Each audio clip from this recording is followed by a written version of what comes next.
Good morning everyone. Anu Chabra here. Sorry for not making videos for a long time. Got little busy with the family work. So today I thought let me start with hydrangea. So such a pretty flowers. You can see these are all clusters of flowers. Generally it is available in 3 colors in the market. One is this pink. This, if you closely see, still the colors are coming this little, you can say lavenderish to bluish color, and this is more towards white. Okay, so basically whenever you get hydrangea, it is among these 3 colors. Now a very nice trick I'll be telling you at the end, that how you can change yourself these colors of the flowers in case you have white or you want blue or you want pink. If you have pink, how to make it blue. So that's a real interesting part of this plant. So I thought let me cover this plant because all 3 colors are blooming at the same time. So first we'll start about that how to grow these. So the first thing is the pot. So I am growing basically them in this pot size, which is 12 inches. So it's doing pretty good. Even little smaller, maximum 10 inches or little bigger, you can say by 15 inches you can grow. That's well enough. And the soil mix. Soil mix, whenever you prepare for this hydrangea, make sure it is quite well drained, porous soil. So in this we'll be taking compost, red soil, or whichever soil you get in your area. So compost, soil, coco peat in equal quantities, and a little amount of neem cake, as I always say, a handful of that you can add. So it is a well balanced porous soil for this. And if you can provide, add little perlite also, because this plant loves little well drained soil. So perlite adds to its you can say porosity. So that is one thing. Apart from that, though this plant does not need much water, but it loves moisture. So on and off you can keep spraying water on its leaves, which it loves to have. And soil also, do not keep it wet. At the same time it should be little not even dry, not moist. So whenever you hold, it should be like little moist kind. So they love to have that.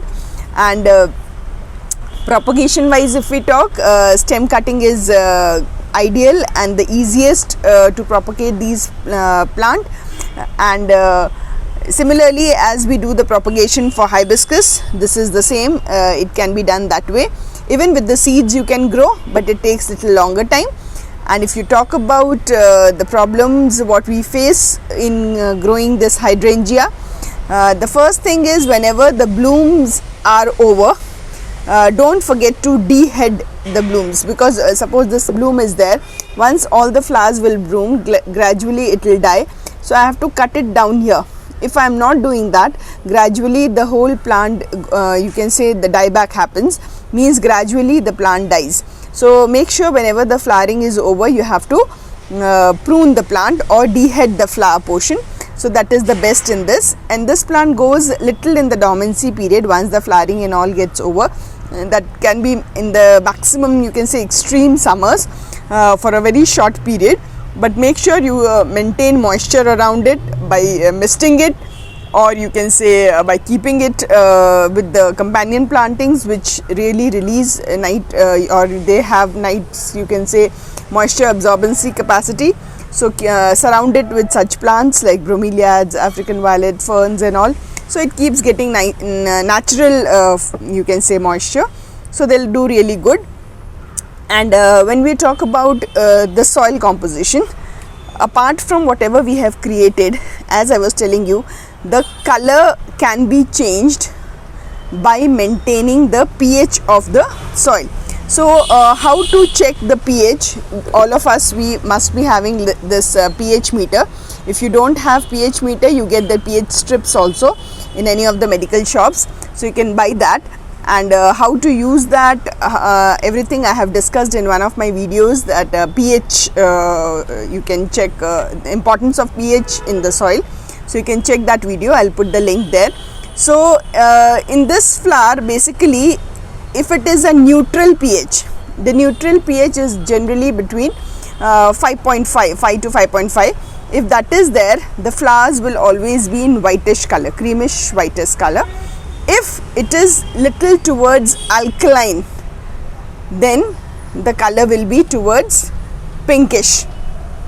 That is, you can say more than 7 in the pH scale. If it is more than 7, the color will be somewhere like pinkish. And if it is little acidic, the soil, the colors will be little bluish. Okay, so these 3 colors are basically there.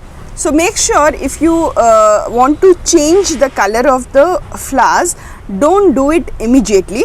If you watch my video, in that I have mentioned that how to change the pH of the soil. So if it is acidic and your flowers are giving this kind of a color, and you want to make it alkaline and you want this kind of a color, or if you want to make it neutral and you want white, then what all changes you have to put it in your soil. But make sure that it should be a very slow change. Do not expect your soil today it is acidic and within 2-3 days it should be alkaline, so you will get the colors of the flowers like this. In that case, the plant may die. So go for a very slow process. So the whatever pH your soil is showing, so gradually you change it to the other pH and expect this change to happen approximately 15 to 20 days or months time. Then it will be a very gradual slow change. So the plant will also do really well, and it will be healthy also, and you will be really happy to see all 3 colors in your garden. So I hope everything is cleared, and generally the pest and all such attacks are not there. Sometimes aphids attacks will be there, but rarely. But yeah, fungal problem generally it happens to this plant. So make sure any fungicide whatever you have, either SAF or Trichoderma, or generally whatever we prepare like bioenzyme, that also link I'll put. So how to prepare bioenzyme. So anything such things, if you keep giving it to your flowers, they'll really bloom well. And as I always say, NPK means initially it needs good foliage. For that we need nitrogen. So weekly or once in 10 days if you give compost, they'll do really good. And once they come in the budding stage or in the flowering stage, that time try adding more of phosphorus and potassium. That can be given in the form of either bioenzyme or rock phosphate you can give, or Epsom salt spray, whichever is convenient to you. So I guess that's more than enough. So make sure do not keep it in direct sunlight. They love to have filtered sunlight, little moisture around it, and well drained soil. And pH according to you, you manipulate it the way you want the colors to have. So thank you very much. Bye bye.